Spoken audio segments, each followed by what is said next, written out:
Welcome to the Deep Dive into Success podcast. Jason and Rebecca are ready to fuel your next move. Every insight here is a spark. Ignite change. Seize the moment. Take action today and shape your tomorrow. Check us out by listening. And if you like what you hear, don't forget to subscribe to receive notifications when new content is available. Welcome to the Deep Dive. Today, we're really unpacking something fascinating from the sources. This idea called the control paradox. Our mission, basically, is to figure out why letting go of the need to, guarantee outcomes might actually be the secret to genuine life mastery. Sounds weird, right? It really does, but it's so central. Yeah, and we run right into this thing the sources call the illusion of control.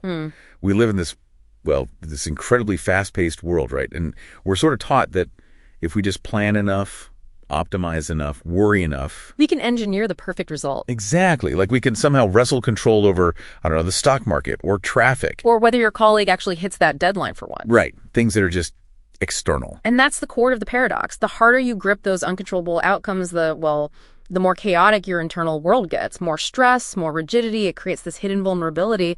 It's costly. How so? Yeah. Like what's the real cost? Well, think about someone like Sarah, the project manager mentioned in the sources. She had this huge client loss, totally outside her control, right? Okay. But instead of seeing it as just data, something external that happened, she took it completely personally, a total failure of her.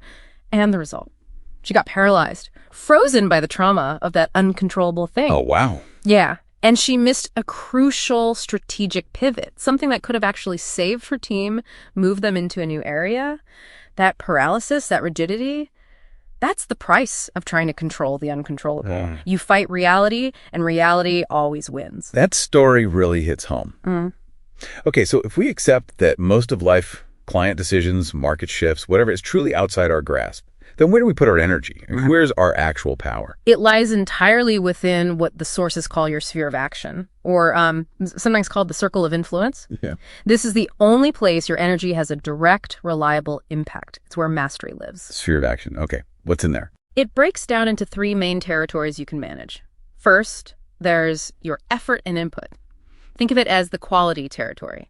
This is your commitment, how you prepare, your discipline day to day. You control 100% of the effort you bring. Okay, effort, but hang on.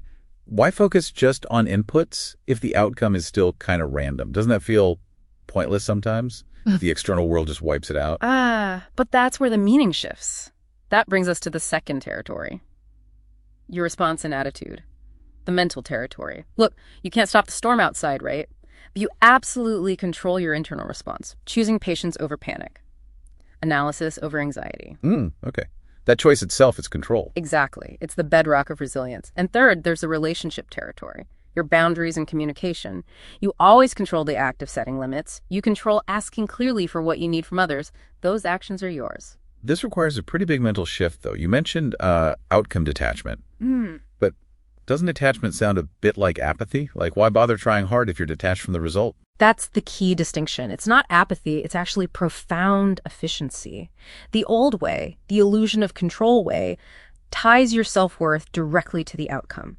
Fail the project, you are a failure. Right, I know that feel. The new way, it demands your absolute best effort, full commitment to the process, but the outcome, it's just data. Yeah, information about the market, the environment, maybe the competitor. It tells you something about the world, not about your fundamental value as a person. Okay, data, not destiny. Precisely.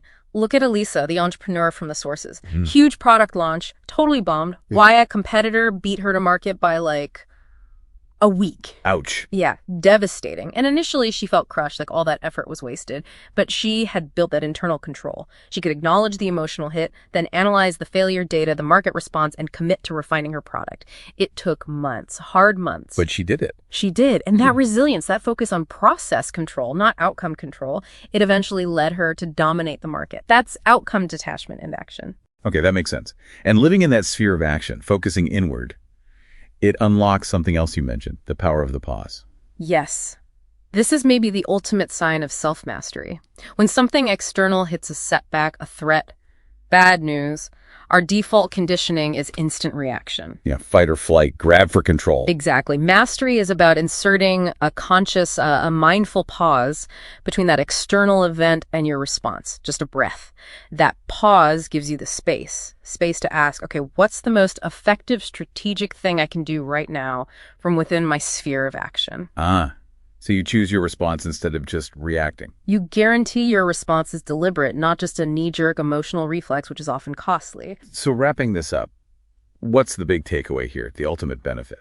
It's deep harmony, really. Unshakable internal harmony. You stop wasting enormous energy fighting reality, fighting things you can't change.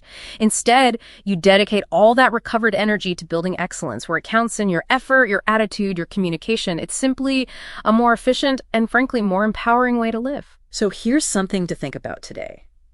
Try to identify just one uncontrollable outcome that's stealing your peace right now.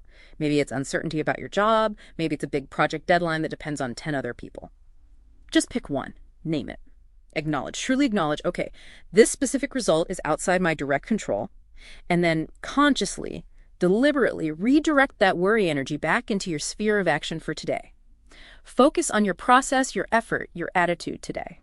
That simple redirection, repeated daily, that's the start. That's you beginning to claim your true mastery. Thanks for diving deep with us on this episode of the Deep Dive into Thriving Successfully. We hope you found a quick hack to take action on today.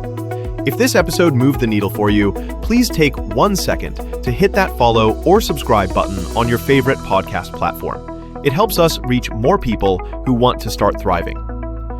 Our content is 100% based on listener requests. We want to cover the topics you struggle with. Drop your episode suggestions in the comments or send us an email directly at deepdive@lfeg.info.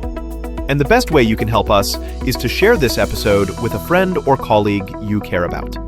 Let's build a thriving community together. Until the next dive, keep crushing your goals.